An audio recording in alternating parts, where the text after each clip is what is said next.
संतुलित भोजन को अंग्रेजी में बैलेंस्ड डाइट कहा जाता है। भोजन हमारे शरीर का एक बहुत महत्वपूर्ण चीज होती है, महत्वपूर्ण पदार्थ होता है। बिना भोजन के हम जीवित नहीं रह सकते। भोजन को वास्तव में हम निम्न भागों में बांट सकते हैं। पहला भाग कार्बोहाइड्रेट, दूसरा भाग प्रोटीन, तीसरा भाग वसा, चौथा भाग खनिज लवण, पांचवा भाग विटामिन और छठवां भाग फाइबर और सातवां भाग पानी होता है। ये सभी पदार्थ भोजन में मौजूद होते हैं, तभी हम उस भोजन को संतुलित भोजन या संतुलित आहार कहते हैं। किसी एक तत्व की कमी से हमें भोजन के सभी आवश्यक तत्व नहीं मिल पाते, इसलिए इन सभी पदार्थों की आवश्यकता होती है। कार्बोहाइड्रेट कार्बन के हाइड्रेट होते हैं, जिसके अंदर कार्बन, हाइड्रोजन और ऑक्सीजन मौजूद होता है। कार्बोहाइड्रेट एक ऊर्जा का महत्वपूर्ण भाग है जो शरीर में सबसे ज्यादा ऊर्जा देता है। कार्बोहाइड्रेट सामान्यतः सभी अनाजों से प्राप्त होता है, जैसे गेहूं, बाजरा, मक्का, चावल, जौ, जोंधरी, आलू, शकरकंद। इन सभी में कार्बोहाइड्रेट उपस्थित होता है। दूध, फल, चीनी, केला, इनमें भी कार्बोहाइड्रेट होता है। केले में और आलू में अधिकतम कार्बोहाइड्रेट पाया जाता है। कार्बोहाइड्रेट के अलावा दूसरा पार्ट प्रोटीन होता है। प्रोटीन हमारे शरीर के लिए अति आवश्यक होती है। शरीर की वृद्धि के लिए, शरीर की रिपेयरिंग के लिए, शरीर के टूट फूट की मरम्मत के लिए प्रोटीन की आवश्यकता होती है। प्रोटीन पनीर से प्राप्त होता है, दाल से प्राप्त होता है, मांस से प्राप्त होता है, चाहे वो मांस किसी का भी हो, मछली, बकरा, मुर्गा इत्यादि।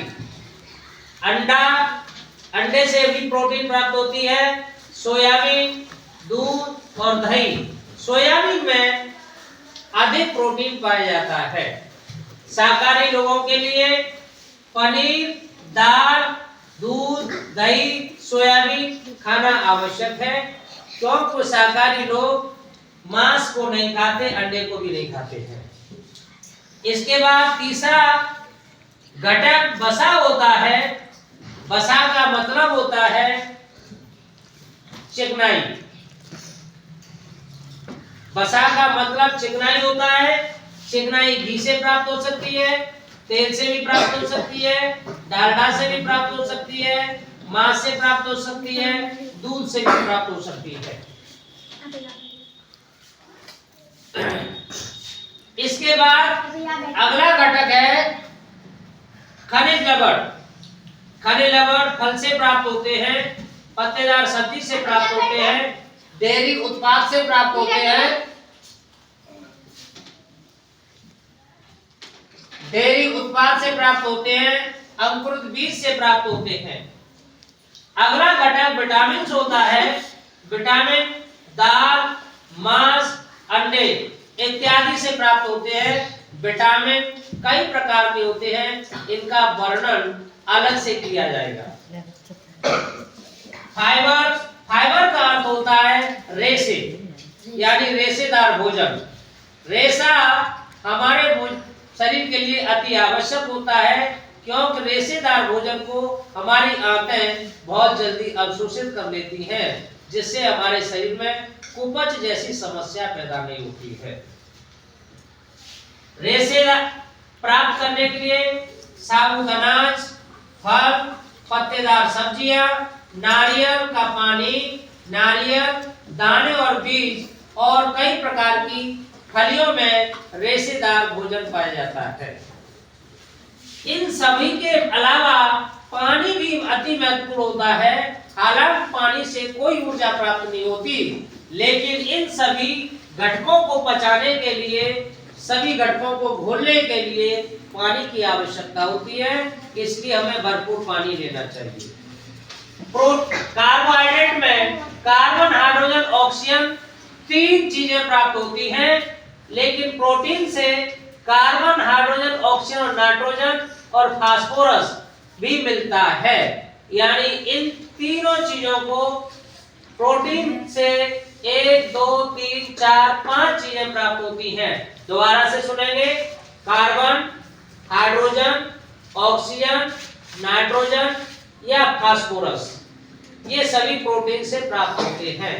इन सभी को मिलाकर के अगर हम पर्याप्त रूप से भोजन ग्रहण करते हैं तो उसे हम संतुलित भोजन कहते हैं। जो भी संतुलित भोजन करता है उसके शरीर में कुपोषण की समस्या पैदा नहीं होती और बीमारियां कम बनती हैं।